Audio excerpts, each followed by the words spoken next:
Hey, welcome back. You already know who I am. Welcome to Epic Conversation. Great laughs, great stories, great art, just plain old greatness. I welcome you, ladies and gentlemen. Conversations with the Media Prince.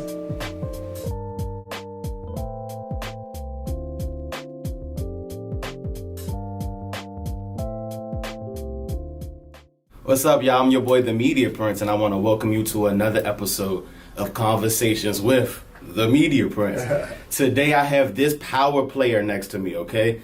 You have a lot of titles, so let me just try to run off the ones I know off the top of my head. We got brand owner, serial entrepreneur, radio personality, certified music pusher. Like, he gets you sane, okay? With so many more titles and even more that we'll undiscover here. And this interview, the one, the only, Mr. P. Stu. Yo, hey, glad to be here with you, man. I'm glad to have you here. Just as somebody that has been able to create a niche here, you've been one of the beacons I've looked up to in this industry. And people like to say the DMV's market is a little different, but it is to an extent. If you can't get in it, then it feels like there's none here. Right. But it's so much happening here, and the more doors I unlocked and discovered, if he was in the room, then I was in the right place. And you've definitely created an amazing narrative here where your name rings so many bells. But take us all the way back to before P. Stu even know he was P. Stu. Yeah, I mean, that's way back. But I'm shout out to all my yardies. I was born in Jamaica. You know what I'm saying? Raised in Jersey.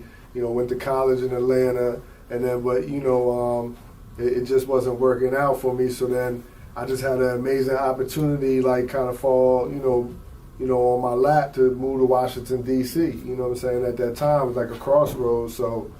I came down here and, as an aspiring rapper. And this is like in the 90s, and it's like, not necessarily D.C. wasn't the place to go to launch your rap career. Facts, what I'm saying? It was like New York, L.A., you know what I'm saying? Maybe, really that's it, at that time. And Atlanta was starting to emerge. But, I came to D.C. and ended up on the radio. Just ended up, working with Radio 1, shout out to Kathy Hughes, African American owned radio company.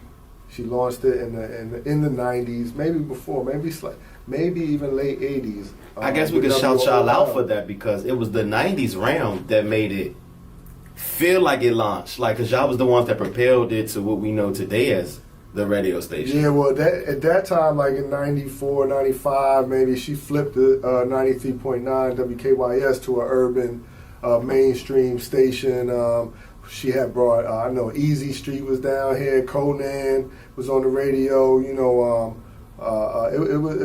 was good times really in music and culture and hip hop and in DC with go-go and everything. It was just a beautiful time for the culture.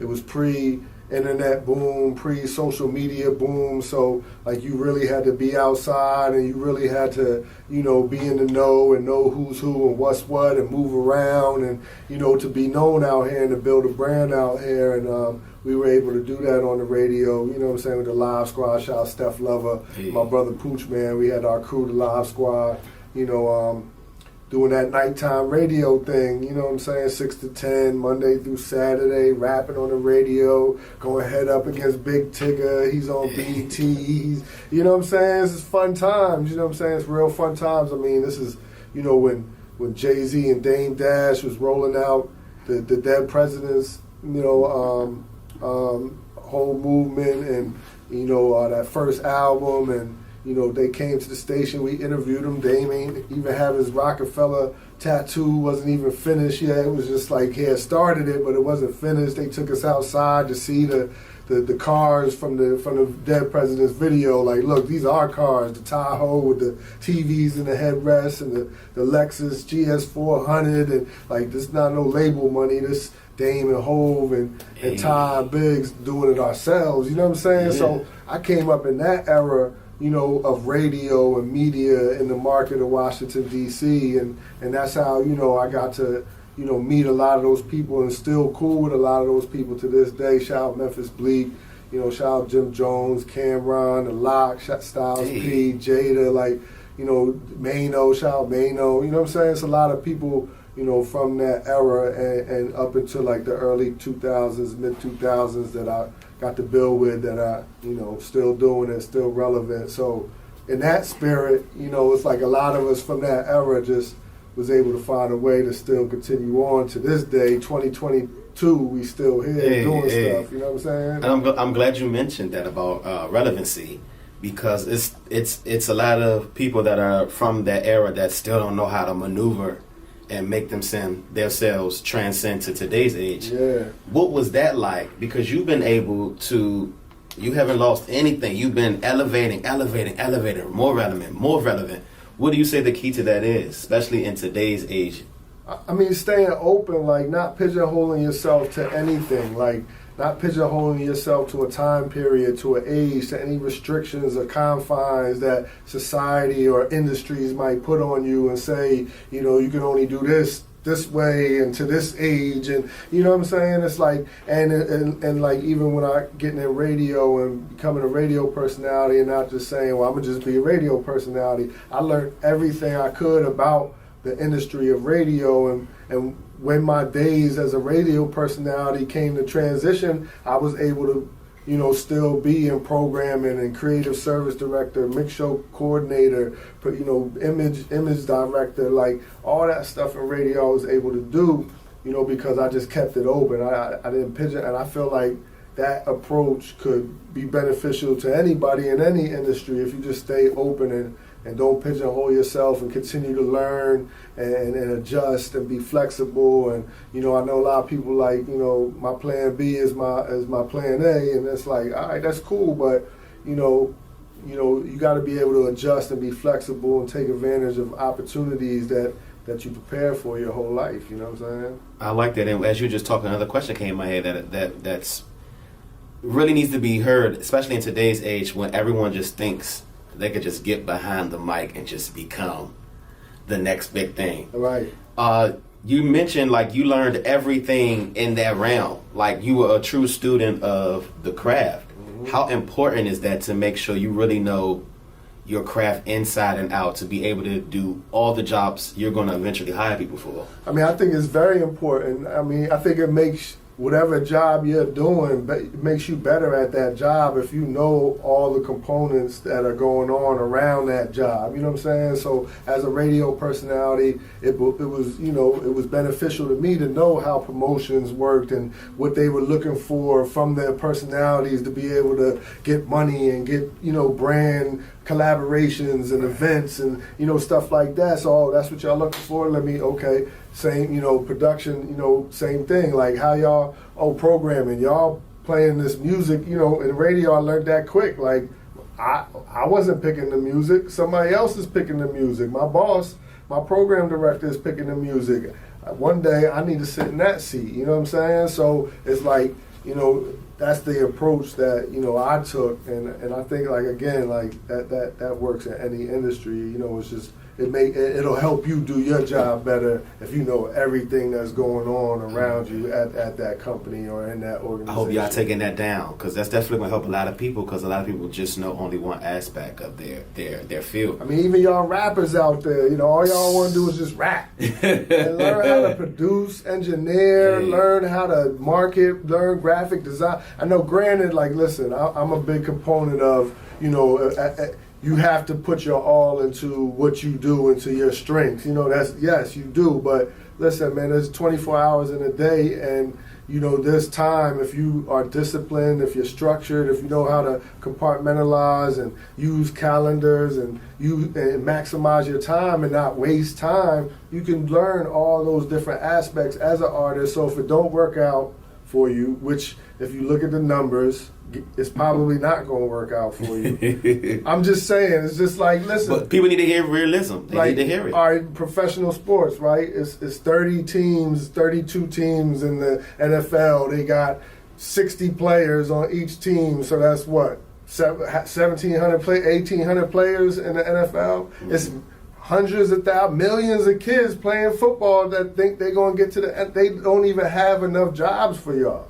It's just a numbers game. It's the same in almost all industries when it comes to that upper echelon, and definitely with hip-hop and music. Like, it's millions of artists, but it's just not enough slots for all of y'all to make it big, out here. So, you should, learn as much as you can and come, incorporate as many skills as you can into your portfolio and build your resumes, and just look at, people like D Nice, and man, we could go on and on about people in hip hop that started out as rappers and it just really didn't hit for them, or might have hit a little bit but didn't work out, and they flipped it on their head. From D Nice, went from rapping to being a photographer to being a DJ. You look at Joe Budden, Nori, you know what I'm saying? The list goes on and on. Gilly the Kid with Wallow and $1 million worth of game. Like, if they would have just been like rap or nothing, it would have end up being nothing. Because one day, like I said, the numbers game plays out, new artists coming up, it don't work out for you the way you thought it was. You didn't become Wayne or Hove or Drake, or, you know what I'm saying? So you got to do something else. Okay. I get that. So you just hit on something about knowing when to step away and go to a new industry. But with you, it's been like you've been able to know when to hang your hat up and when to step into the next round. How do you tell somebody when it's their time to actually try to see if something else can work? I mean, it's a lot of ways, I guess, depending on what it is, to tell somebody that. Then there's a lot of ways for you as that somebody to just know and feel and be realistic with yourself and what's going on with your life and around you and in your industry and whatever it is that you're doing if it's not working. And like with the rappers and stuff, that's art, right? Mm-hmm. So the art side of it, you could do it forever. You know what I'm saying? You could write songs and record songs and do it forever. But the business side of it, that's where, you could hit walls or you could lose money, or, it not, put out a project and it not work out the way you thought it was going to work out. You know what I'm saying? So the business of it is where, you might got to come to a certain point where, like, I'm going to just do it for the art, but I'm going to do something else for business. You know what I'm saying? So, it's all relative, and, it's hard to tell. It's like, again, I'm a sports head, so you're going to always see me go back to sports with analogies and stuff like that. So, but again, it's hard to tell an athlete, like, when to retire. And, Tom Brady, like, I'm listening to him retire, but he keeps leaving that door open and not. Because, look, I mean, he was almost MVP type of year, almost got his team back to the Super Bowl 2 years in a row. It's like, I can still rock with these young boys. Why would I retire? I'm still the GOAT. I still got 7. So it's like, when do you tell Tom Brady to retire, or when does Tom Brady tell himself to retire? So I get that, those struggles, or when it comes to like switching up and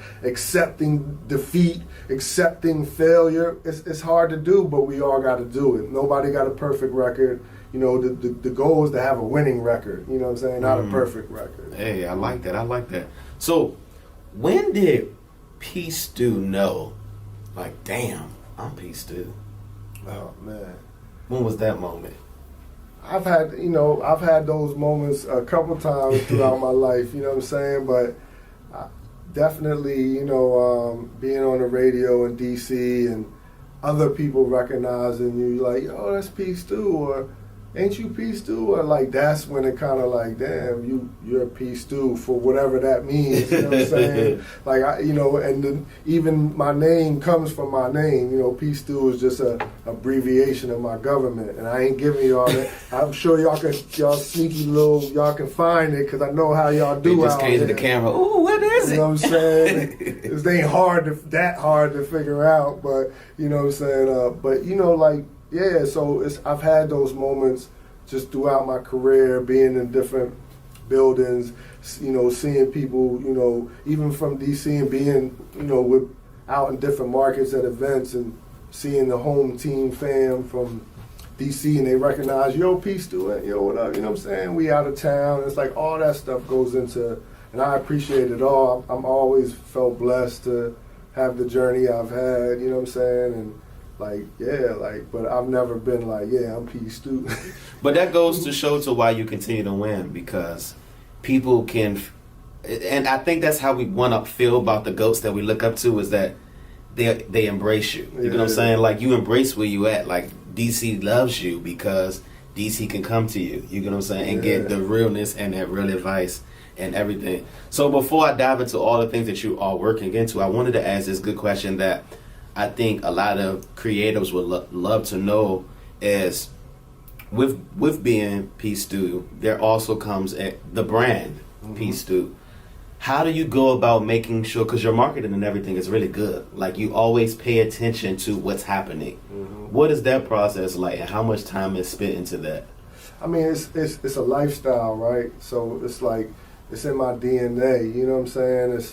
It's just who I am, and it's you know what they say, it's not on you, it's in you. You know what I'm saying? So it's just it's just not even a thought. It's just my routine, my energy, my spirit, it all revolves and comes back to it. So, you know, every day you just get to it and you know, and tackle what you have to tackle in that day, and you just try and continue to grow and learn. Like that's all I, you know, try and focus on, is growth and learning. Like, once I stop learning, I'm gonna stop living. You know what I'm saying? So. Conversations